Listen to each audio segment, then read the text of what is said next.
to MacArthur, guys. Even from the USS Nashville, anchored offshore, where the Supreme Commander releases General Douglas MacArthur was watching from the bridge.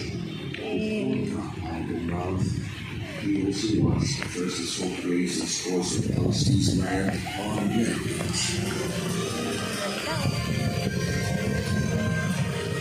Satisfied with what he saw, he prepared to disembark.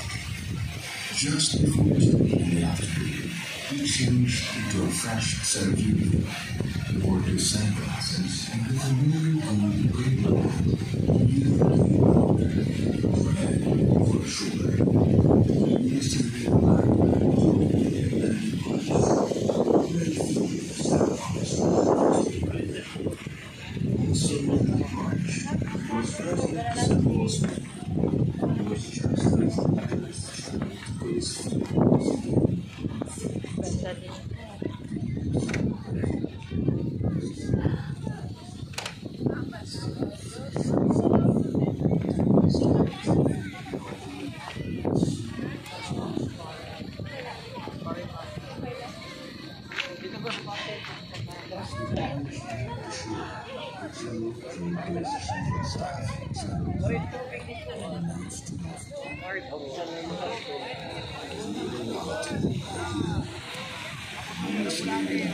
crowded to a halt about 40 yards.